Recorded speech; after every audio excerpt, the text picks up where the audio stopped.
Welcome to the Super Impactful Podcast. This podcast was designed to highlight the many ways that we're leading with impact in Duncanville ISD. This podcast will give you an inside view of what we're doing in the City of Champions. Today, I am superintendent excited to have Darrian Miller as my special guest on the podcast. Darrian currently serves as our early childhood coordinator in our district, and she is everything pre-K. Darrian, how are you today? I'm doing well, sir. How are you? I'm good, and welcome to the podcast. Thank you. Thank you for Well, having me. like I said in the introduction, you're everything pre-K, and today we want to talk about, of course, our pre-K program in totality, but with a lot of emphasis around our Smith Early Learning Academy, which will open in the fall. Why don't you start off, Darrian, by just telling the audience a little bit about yourself? Well, I am serving as our district's early childhood coordinator. I've been here in the district for 21 years. In this role, I've served as a coordinator for a little over 4.5 years.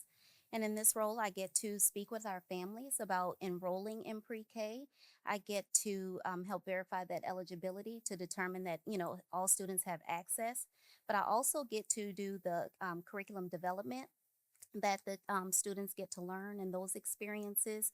I get to support teachers as well as just ensuring that our students are set up for success and ensuring high quality instruction are happening across all of our pre-K classrooms. Very good. And Darren, when I think about pre-K, it's kind of like teaching high school physics. It's something that you wanted to do. So what did you teach, just out of curiosity? Well, as a teacher, I was a first grade, a second grade, and a third grade teacher. Okay. But ultimately, the reason why I became a teacher was because of the foundation. Right. And in pre-K, that's where we get to start it off. We get to start off that foundation, make sure that when students come in, we get to level the playing field for them. We get Right. to, as they get to enter school, we get to be the first adults, to help set up that school success, help them with their school and their educations. Right. And let me just reiterate that. When I put on my superintendent hat, the importance of pre-K is clear. It's getting students an early, quick start. Darrian, we talk a lot in our district about our leadership definition and how we want to make sure that everything we do every day has an impact.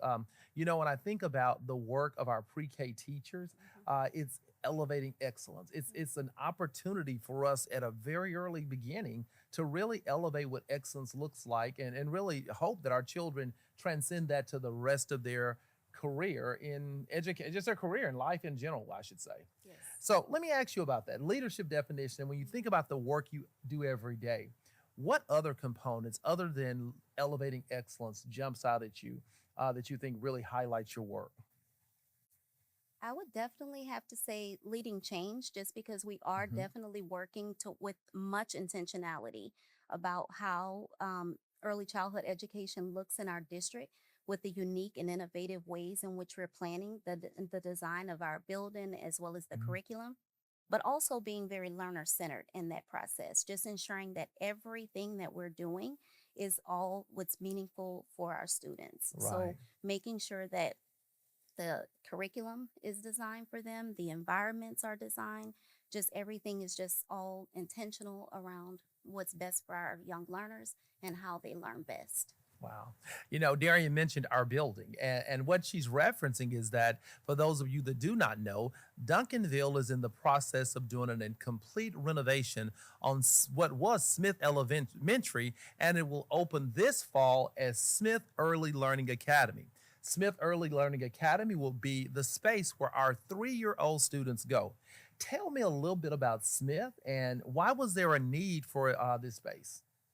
Well, having the pre-K 3 campus, first of all, I want to thank our community and thank for the bond and just being able to have this opportunity.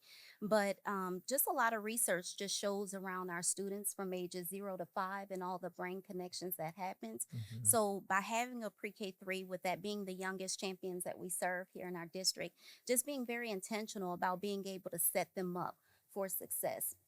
As I mentioned, being able to level that playing field. So as they go into our elementary campuses, we get to set up that trajectory of how it's going to, their foundation, really just giving them, the lifelong success and setting up those foundational skills.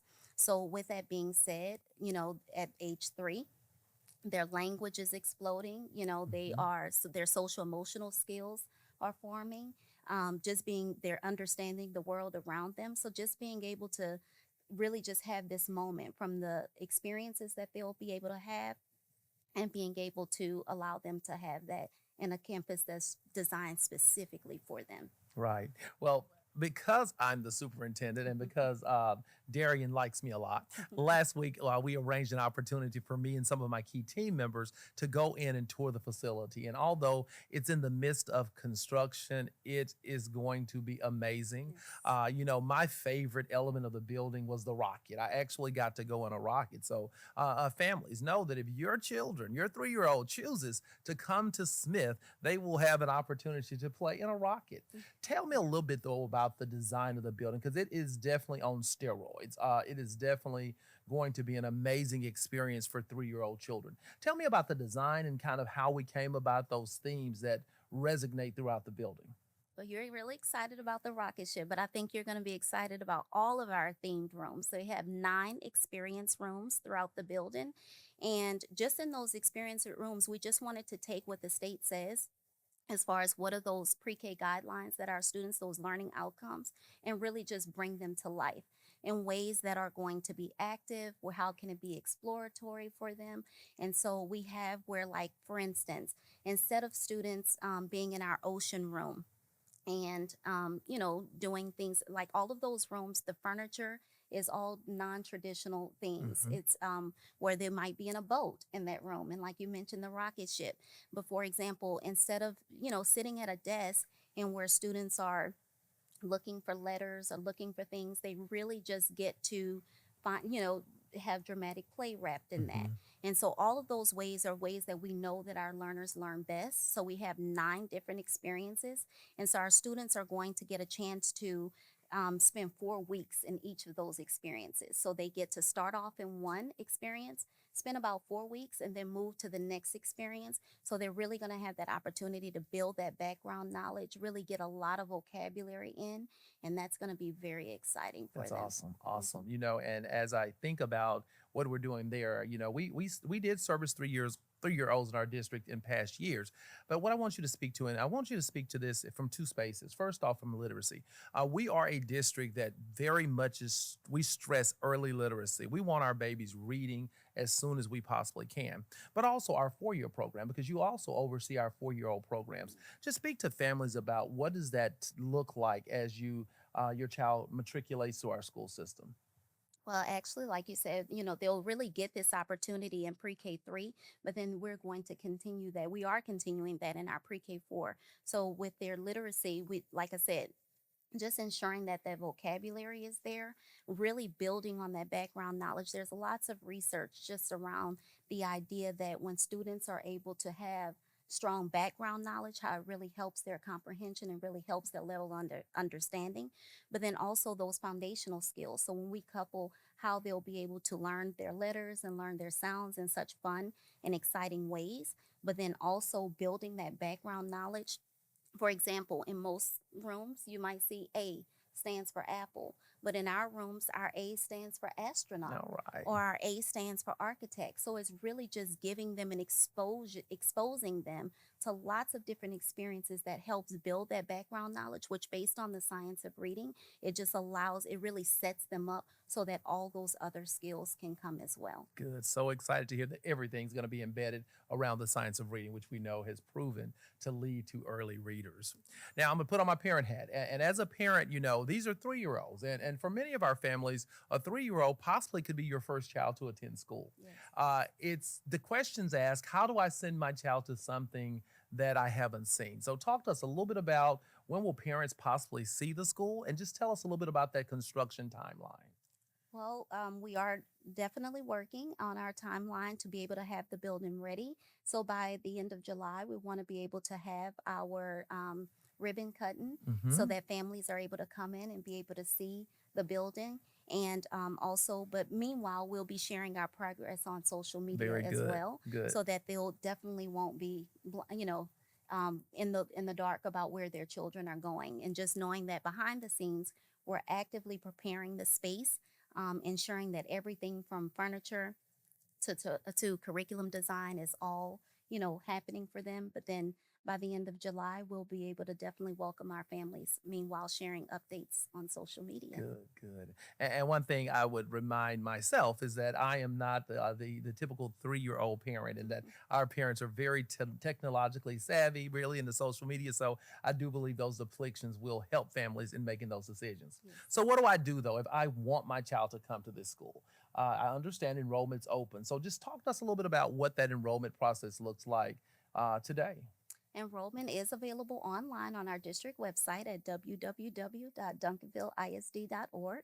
And so when families click to enroll, they will be able to complete their Skyward application.